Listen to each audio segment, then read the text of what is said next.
Hello नमस्कार दोस्तों, संघर्ष क्लास में आप सभी का स्वागत है। आज संघर्ष क्लास में 100 सब्सक्राइबर पूरा हो चुके हैं।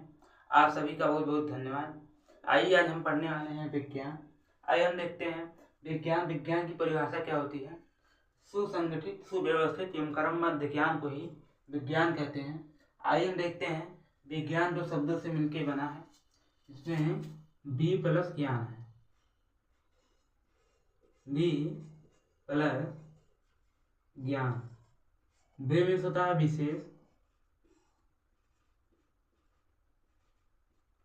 और ज्ञान में होता है ज्ञान। तो अर्थात विशेष ज्ञान को ही हम लोग विज्ञान कहते हैं। तो आइए हम देखते हैं विज्ञान दिवस कब मनाया जाता है। विज्ञान दिवस कब मनाया जाता है?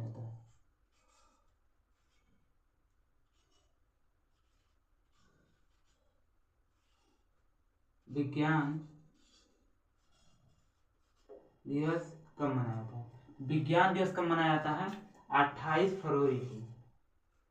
कब मनाया जाता है? 28 फरवरी को। 28 फरवरी को किसका जन्म दिवस है? तो सीवी रमन का।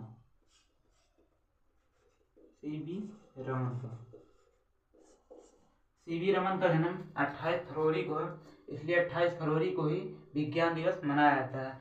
सीवी रमन ने रमन प्रभाव की खोज की थी। आइए हम आगे देखते हैं विज्ञान के प्रकार।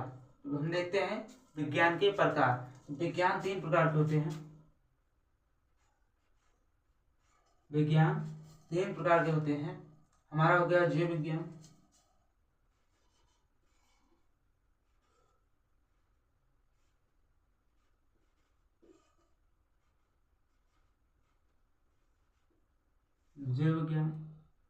नंबर 2 हो गया रसायन विज्ञान,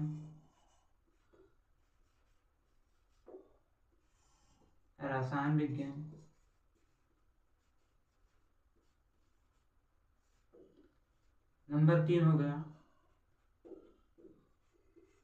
भौतिक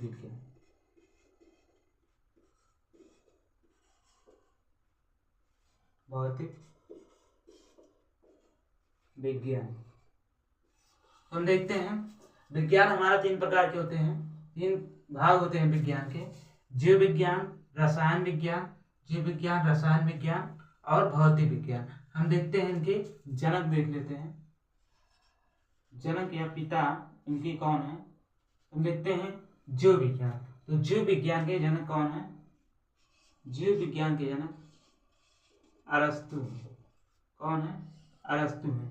जीव विज्ञान के जनक अरस्तु हैं। रसायन विज्ञान के जनक लेवासियर हैं। कौन है?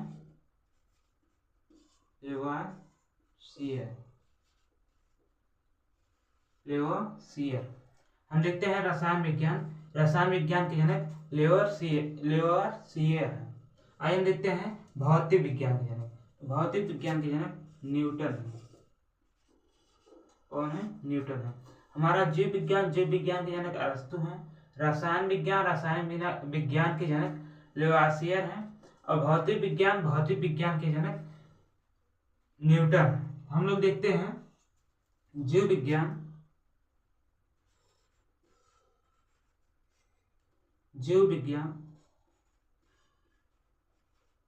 या बायोलॉजी शब्द किसने दिया?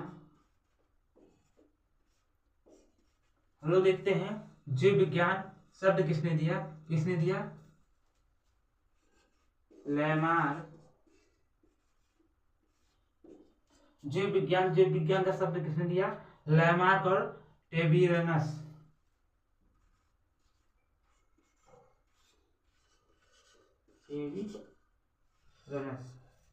जीव विज्ञान का शब्द किसने दिया? लेमार्क और टेबीरनस ने। आइए हम आगे देखते हैं जीव विज्ञान का शब्द किसने दिया? लेमार्क और टेबीरनस ने। आइए हम आगे देखते हैं आधुनिक विज्ञान के जनक। देखते हैं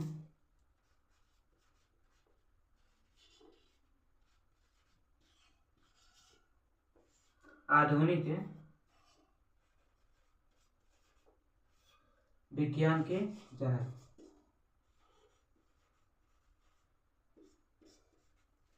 लोग देखते हैं आधुनिक विज्ञान के जनक। आधुनिक विज्ञान के जनक कौन है? आइंस्टीन।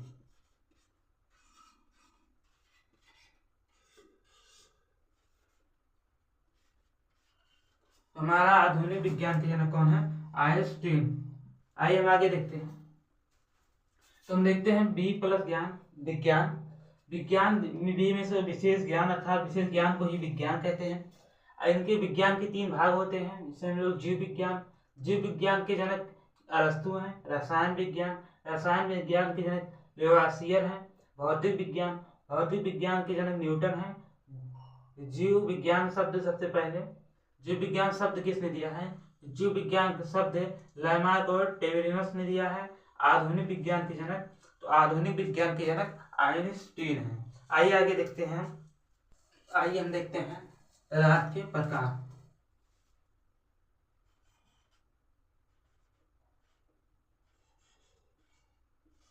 पदार्थ के प्रकार। पदार्थ कितने प्रकार के होते हैं? पदार्थ 3 प्रकार के होते हैं। ठोस हो गया, ठोस, द्रव और गैस हो गया। हम देखते हैं पहले ठोस। ठोस किसे कहते हैं? वह पदार्थ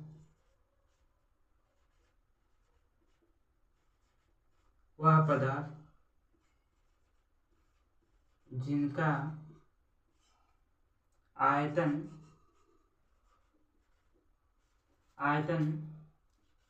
व आकार निश्चित होता है।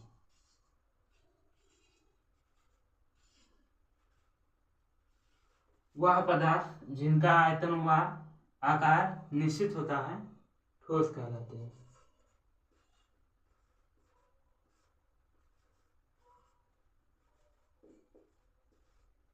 ठोस कहलाते हैं। जैसे हो गया, जैसे हो गया लकड़ी, ईंट, पत्थर आदि। आइए हम देखते हैं ठोस हो गया। द्रव किसे कहते हैं?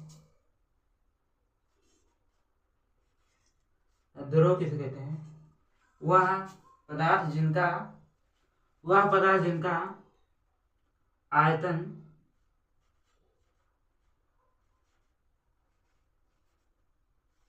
आयतन निश्चित होता है। वह पदार्थ जिनका आयतन निश्चित होता है, आकार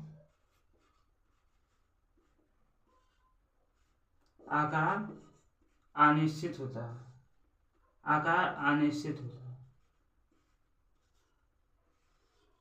वह पदार्थ जिनका आयतन निश्चित होता है और आकार अनिश्चित होता है, उन्हें द्रव कहते हैं। अनिश्चित होता है, द्रव कहते हैं।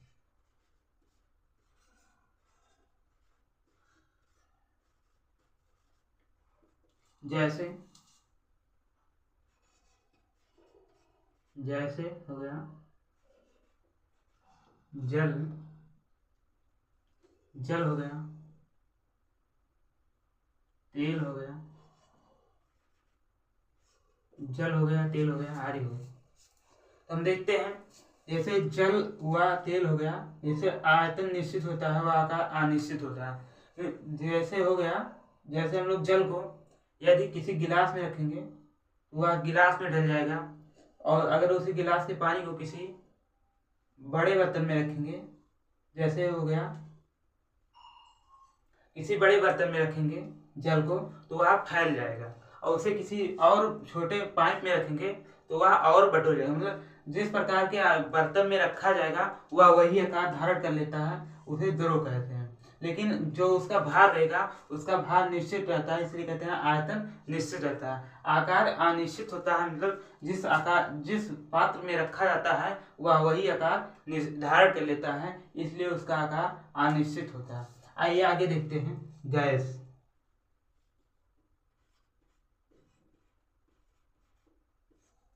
गैस। तो गैस में आयतन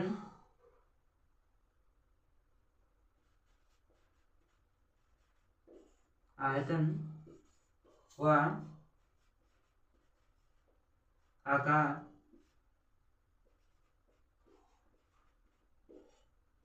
दोनों अनिश्चित होते हैं। दोनों अनिश्चित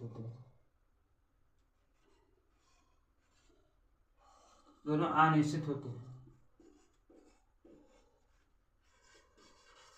क्या कहलाते हैं? गैस कहलाते हैं। जैसे हमारा हो गया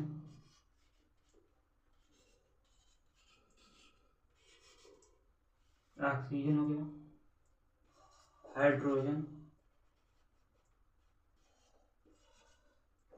हाइड्रोजन, हीलियम आदि हो गया,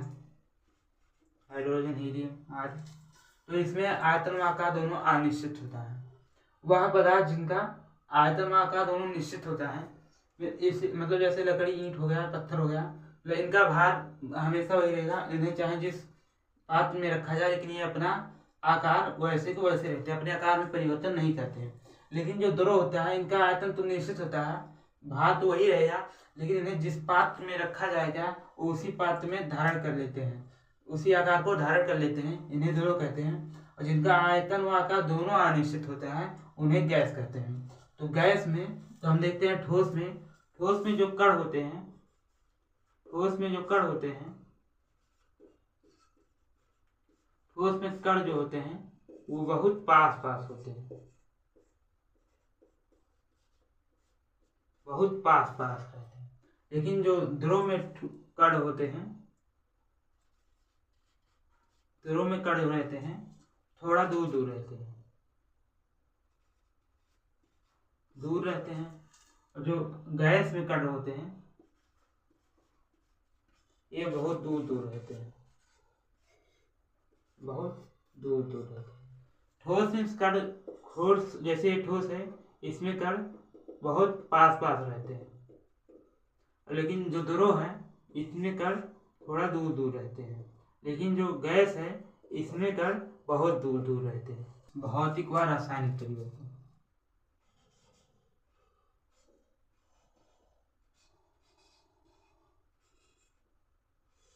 भौतिक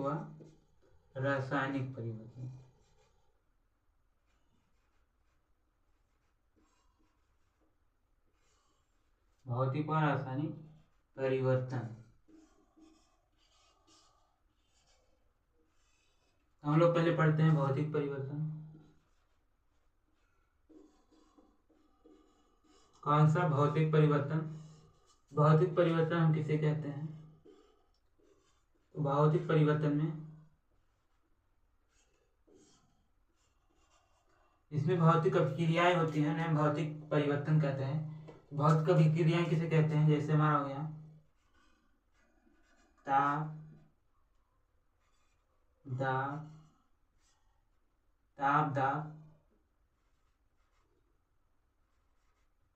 संघनन, उबलना।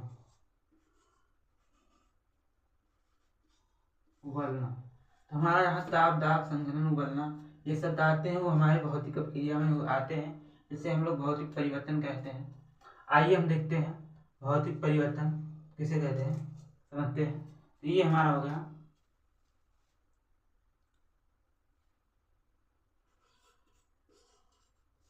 ठोस, द्रव, गैस। ये हमारे हो गए ठोस, द्रव, गैस। आइए हम देखते हैं, ये हमारा ठोस हो गया। ठोस से द्रव में कोई पदार्थ परिवर्तन होगा तो ये क्या कहलाता है? गलन कहलाता है। गलन। जो कोई पदार्थ ठोस से द्रव में परिवर्तन होता है तो उसे हम लोग गलन कहते हैं, गलन होता है। लेकिन जब कोई पदार्थ द्रव से गैस में परिवर्तन होता है, द्रव से ठोस में परिवर्तन होता है, तो हम लोग उसे हिमांक कहते हैं, हिमांक। अब कोई पदार्थ अगर द्रव से गैस में परिवर्तन होता है, अगर कोई पदार्थ ध्रुव से गैस में परिवर्तन होता है तो उसे हम लोग क्या कहते हैं, वाष्पन कहते हैं, वाष्पन।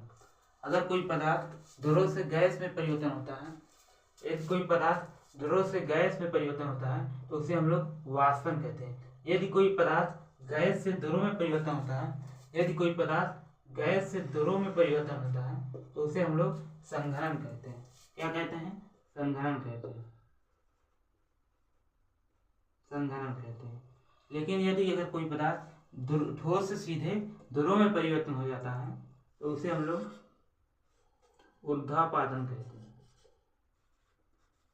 ऊर्ध्वापातन कहते हैं, ऊर्ध्वापातन कहते हैं। आइए हम देखते हैं, जैसे हमारा हो गया ठोस, ठोस से ध्रुव में, जैसे हमारा हो गया बर्फ, बर्फ का पानी में परिवर्तन होना गलन कहलाता है। लेकिन पानी का ठोस का पानी का जमना हिमांक कहलाता है, या बर्फ बनना हिमांक कहलाता है। और ध्रुव का गैस में बनना, तो पानी का वाष्प में परिवर्तन होना वाष्पन कहलाता है। आइए आगे देखते हैं, ठोस का गैस में परिवर्तन होना ऊर्ध्वपातन कहलाता है।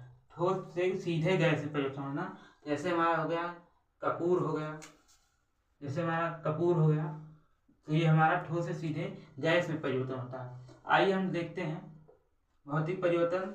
तो भौतिक परिवर्तन में ताप, दाब, संघनन, उबलना, ये इतने शब्द आ गए हैं, उसे हम लोग भौतिक परिवर्तन कहते हैं। भौतिक परिवर्तन में ये नंबर 1 हो गया।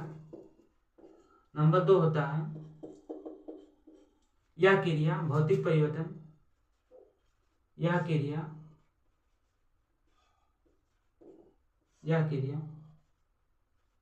बंद पात्र में होता है,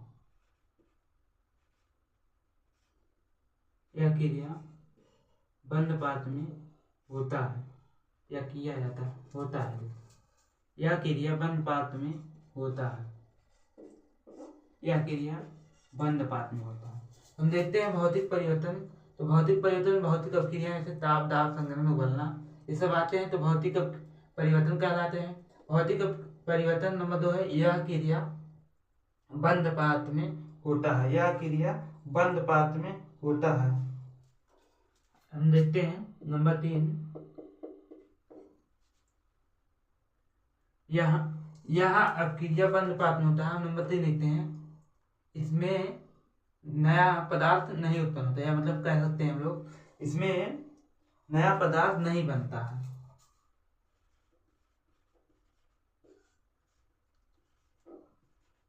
इसमें नया पदार्थ नहीं बनता है,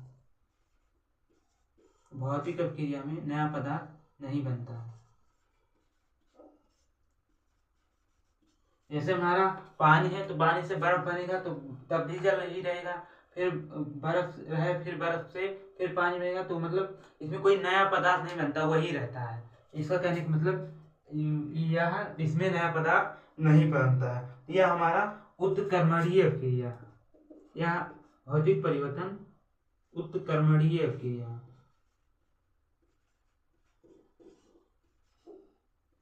उत्कर्मणीय अपक्रिया।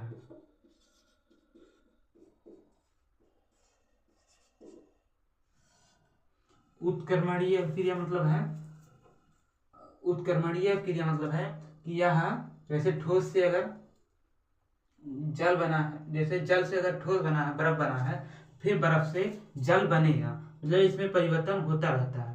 मतलब यह उत्कर्मणीय अपक्रिया है। अगर मतलब ठोस से जल बना, जल से ठोस बना है, फिर ठोस से फिर जल बनेगा, तो यह इसे हम कहते हैं उत्कर्मणीय अपक्रिया, उत्कर्मणीय अपक्रिया। हमारा अगला यह अस्थायी होता है, यह अस्थायी होता है। अस्थायी मतलब होता है जैसे अगर जल हमारा बना है तो उसे हम रखेंगे तो वह फिर परिवर्तन हो जाएगा, जल बन जाएगा। तो अगर भौतिक परिवर्तन हुआ है तो वह फिर अपने पदार्थ अपने रूप में आ जाएगा। जैसे अगर हम बर्फ जल से बर्फ बना है उसे हम रख देंगे तो वो फिर पानी बन जाएगा। आइए हम देख लेते हैं एक बार दोबारा। तो भौतिक अपक्रिया में, भौतिक परिवर्तन में भौतिक अपक्रिया होती है। जहाँ पर ताप, दाब, संघनन या उबलना आ जाए वहाँ पर भौतिक अपक्रियाएं होती हैं। यह क्रिया बंद पात्र में होता है, इसमें नया पदार्थ नहीं बनता है, या उत्क्रमणीय क्रिया है, ये अस्थायी होती है। आइए हम देखते हैं रासायनिक परिवर्तन।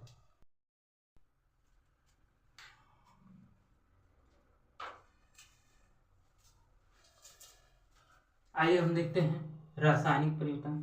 आइए हम देखते हैं रासायनिक परिवर्तन।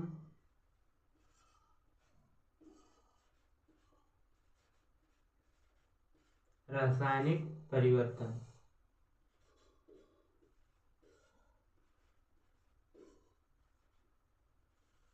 रासायनिक परिवर्तन तो यह रासायनिक अपक्रिया में होती है।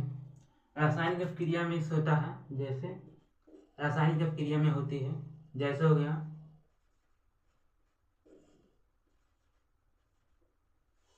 भोजन का पकना, नंबर 2 हो गया मेहंदी का रंग लगना, मेहंदी का रंग लगना, नंबर 3 हो गया लोहे में जंग लगना,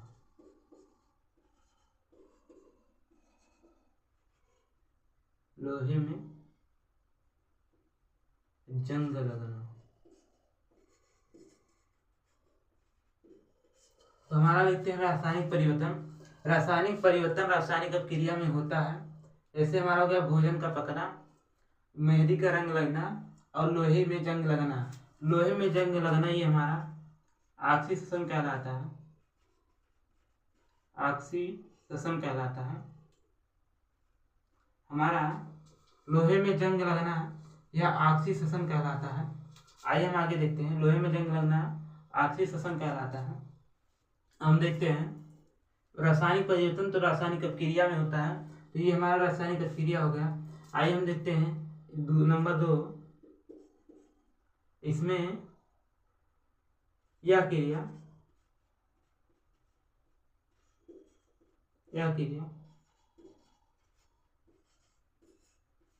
खुले पात्र में किया जाता है।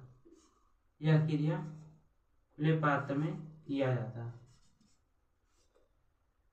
यह क्रिया खुले पात्र में किया जाता है।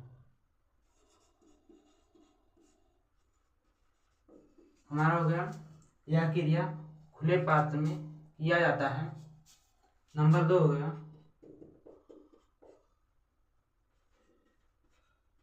इस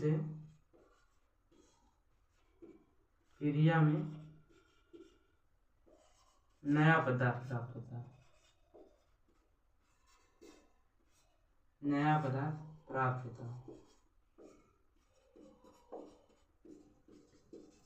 जैसे हमारा हो गया दूध है तो दूध का दही बनना है, ये हमारा रासायनिक अपक्रिया कहा जाता है।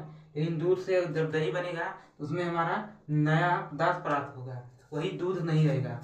और उसके बाद इसमें यह हमारा नंबर 4 रहेगा, यह हमारा अनुत्क्रमणीय है। क्या है? अनुत्क्रमणीय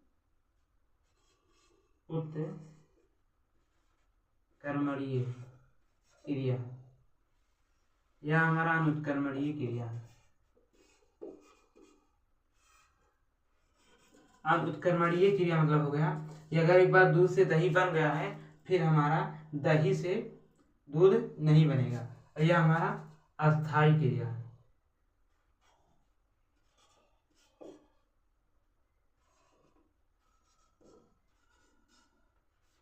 अस्थायी क्रिया है। हम देखते हैं रासायनिक परिवर्तन।